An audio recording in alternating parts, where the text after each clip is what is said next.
aussi contenir des fonctions. On donne l'exemple. Je vais déclarer un objet qui s'appelle voiture, voiture, voiture. Si je dois terminer par un point virgule, dans la voiture, on a besoin de marquer son marque.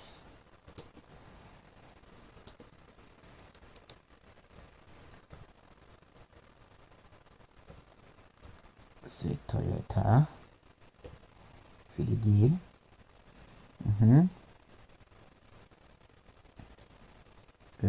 Je mets la fonction démarrer. Oui. La fonction démarrer.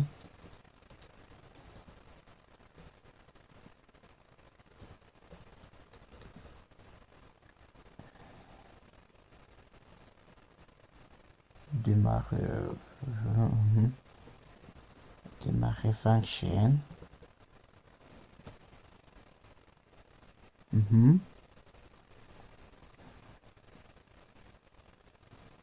Est-ce qu'il contient les paramètres? Non. Je mets console.log la voiture démarre pour afficher le résultat. Je mets console.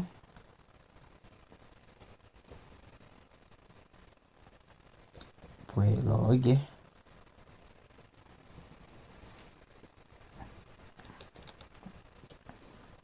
Je mets le message qui va s'afficher, c'est la voiture démarre. Je termine par un point virgule. Non, par... C'est un point virgule. Oui. Et puis je vais faire appel à cette fonction qui se trouve à l'intérieur.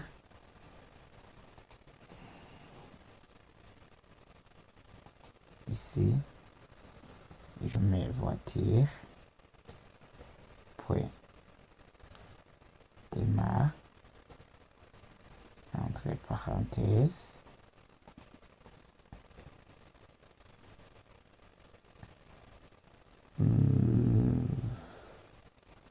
Pourquoi l'erreur persiste? Cette voiture, virgule.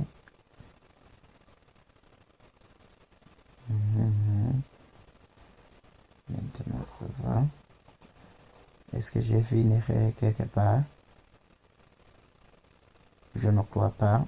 Et d'ailleurs, pour éviter tout cela, je vais mettre en commentaire celui-ci.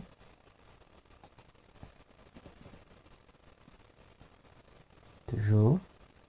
Oh, ok. J'ai trouvé l'erreur, se trouve ici. Vous voyez, si j'enregistre, pourquoi voiture démarrer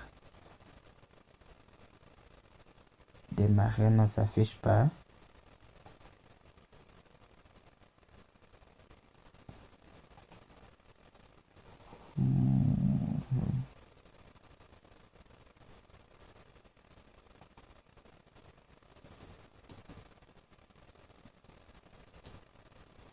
Si j'enregistre,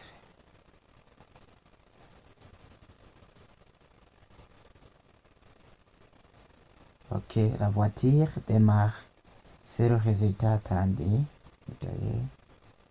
Je retourne un peu en arrière. Toujours, il y a la voiture démarre dans... Il ne faut pas que j'enlève, c'est la même chose. Mais on va découvrir ça par après, ce que c'est une fonction. Mais vous trouvez que j'ai déclaré un objet qui s'appelle voiture, qui a comme propriété marque et sa valeur Toyota. Et à l'intérieur de cet objet, on a une fonction qui s'appelle démarrer et qui doit m'afficher seulement la voiture démarre et c'est le résultat attendu. Donc sur la ligne 9. On est sur la ligne 9. Ici, démarrer est une méthode de l'objet voiture.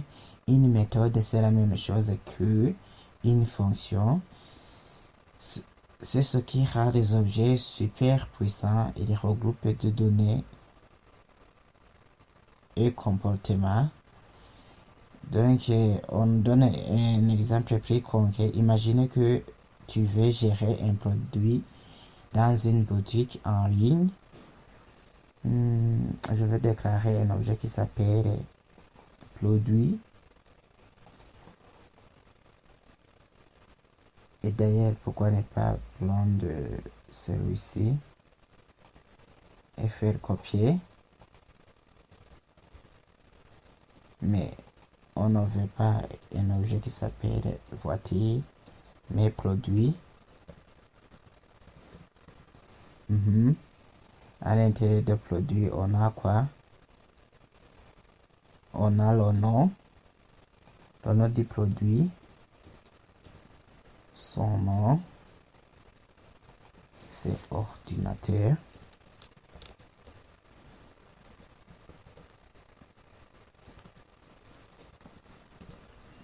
Ordinateur, on a aussi quoi?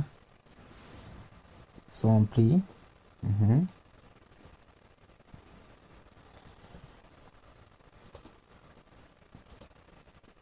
Et on a donné combien? Pour le prix, 1200. Virgule. On a donné aussi quoi? En stock. Est-ce que l'ordinateur se trouve en stock? En stock. Oui, true.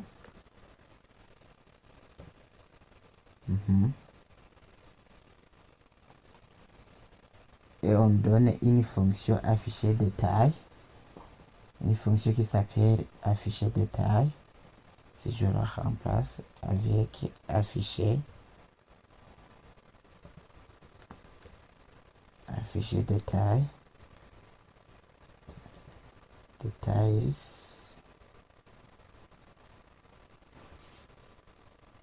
et je mets 10. On va voir ça, ne vous inquiétez pas.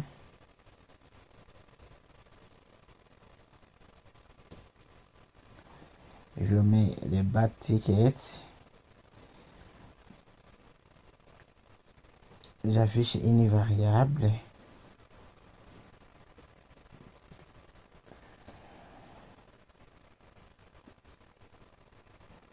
Une variable.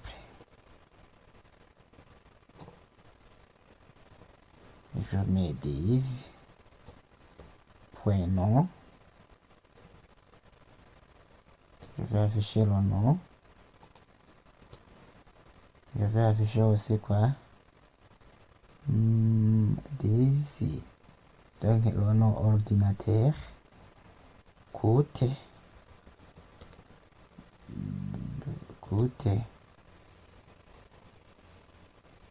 Et je dois mettre son prix. Le prix, on a vu que c'est la variable et la propriété prix. Donc je mets 10 prix. Puis je termine par héros. Parce que sur ma machine, est-ce que je peux trouver des héros? Je ne vois pas héros.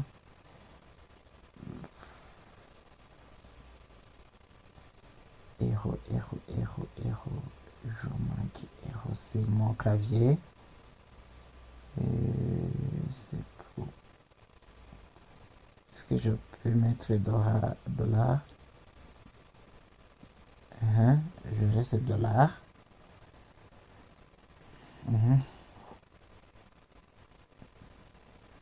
Et je vais afficher alors cette fonction à l'intérieur et qui se trouve ici, afficher détail.